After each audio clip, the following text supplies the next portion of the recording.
找老窝找老婆到底好不好找？今天我身边这位大哥，你们大家应该都认识，他的抖音叫老迪哥，他今年40岁，他老婆今年20岁。现在我们一起来听一下他的故事。迪哥来老挝多久了？我是去年2月16号入的关，差不多1年多一点了吧。但是我去年年底带他回中国领个结婚证，待了3个月，满算下来还不到1年。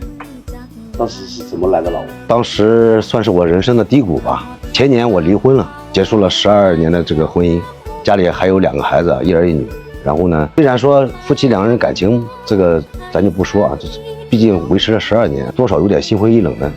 然后呢，我就辞了工作，正好我妈妈也生病了，在家里照顾了有大半年。后面无意间刷到了老挝的视频，因为我在东南亚我也跑了好多国家，像菲律宾啊、越南啊、印度尼西亚、马来西亚，包括泰国我都去过。然后我就骑着摩托车过来玩玩，散散心嘛，因为毕竟压抑了很久了，顺便看看考察这边市场有什么事情可以做啊，生意啊各方面的。然后就直接过来了，一个人骑着摩托车。你跟月亮是怎么认识的？这个有点戏剧性了啊，因为我呢那天是从那个万象骑摩托车，我没有目的地啊，就是每天到处跑嘛，骑着摩托车到处玩，就是领略老挝的这个风土人情。然后那天我骑摩托车跑了300多公里了，到了他们那个叫什么塞松本一个地方，他跟他姐姐2个人在那里开店嘛。我路过那里，当时跑了1天了，我晚饭没有吃，差不多有7、8点钟了，天都黑了。然后路过他们店里呢，然后我就把摩托车停了，他姐姐在那里卖烧烤，我就下去买火腿肠吃。我看到他在里面坐着，因为他比一般的老挝女孩皮肤要白一点，长得第一眼的话，哎，这女孩挺漂亮啊。当时也没有想法啊，也没有想法说我要去在这边找老婆，就是问了一下，想找个宾馆。然后他跟我讲说这个宾馆在哪里，我说你可不可以留下一个联系方式，然后他就给我留一个联系方式。吃完2个火腿肠，我就去他说的那个宾馆了。到了宾馆之后呢，我洗了个澡，2个火腿肠这个不抵饿，我就给他发消息，你们那边有没有吃的？他说你想吃什么？我说吃面条，因为我是山东人嘛，想吃面条。他说面条没有，他说方便面行不行？我说可以。然后他店里没有卖方便面的，隔壁店有方便面，他就花钱去买了方便面，然后我就骑摩托车过来了。当时呢，他给我煮了2包方便面，打了3个荷包蛋。哎呀，我说这丫头挺好啊。后面吃完了，我给他钱，他不要，我说你这不要钱不行是吧？而且方便面也不是你自己的，他还花钱给我买的。我走的时候就扔了10万块钱给他，10万那时候也就40块钱，我就走了。第2天我也没有专门过来给他告别，就是给他发过信息，我说走了，以后有缘再见。哎，就这么回事，我们认识的。有的这些粉丝他们都说你是2包方便面帮我拿下的，知道吧？后面2个人怎么又见面呢？因为我们俩就是相互有了联系方式，今天你给我发个信息，我给你发个信息，这么聊天嘛，就聊聊啊。当时他也没有这种想法，说也没有说想找个中国人当老公，我也没想过说在这里找老婆。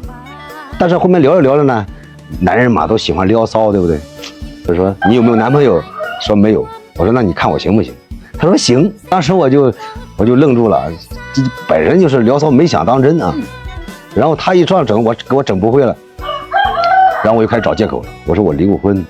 他说没事，我们这边对于离婚呢并没有歧视。我说我还有2孩子。他说我就想找个有孩子的男人结婚。我说你这什么想法？我说，他说我这是个人嗜好是吧？开玩笑的是吧？对，开玩笑的。但是后面我还是有点打退堂鼓。后面我有各种理由，我说那你同意了？我说你父母会不会同意？他说我父母尊重我们的选择，只要我认可，家里人就是知道你这人可以，就不会有反对的想法。我说我比你大19岁，他说想找大一点的会照顾人。后面聊了，我觉得这丫头不错啊，我也是鼓足勇气下了决心，我说我们俩处处看。当时你们语言沟通得来吗？不会，我老挝语也不会，他中文1句话也不会。然后我不是买了一个翻译机嘛，天天用翻译机交流。后面呢，微信有那个翻译的功能，然后我们就天天通过翻译沟通。他很聪明，跟他认识之后，我到了几月份，我开始做自媒体了啊。因为我做自媒体纯属是我为了玩，就没想过说要走这条路啊，就是打发时间。因为他在他店里那时候，我陪他去的时候，周边没有中国人，全部都是老挝人。我想找人聊天也找不了。我说开直播啥的，我还能跟这些咱们同胞聊聊天啥的，能缓解我一个人在这边的这种处境啊。哎，谁知道就是做自媒体，好多人就是越来越多的人喜欢我们，所以说我就慢慢的认真对待了这个事情。但是呢，自己没有做过自媒体，拍摄也不行，剪辑也不行，然后做菜各方面的我也不太懂，慢慢的自己一点点摸索，没有一个老师教我，我走到现在这样的。他说的是真的吗？是的。你当时是喜欢他哪里？他问你当时喜欢我哪里？喜欢他什么？是不是你看着我白？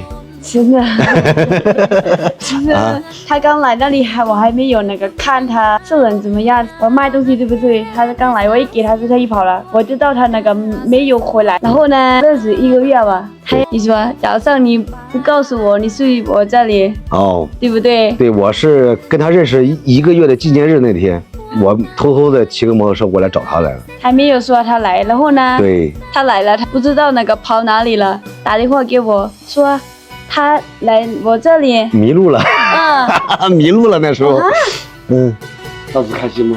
我也害怕，就是他来了，他说5点的到嘛，对不对？对。然后呢，7点8点嘛。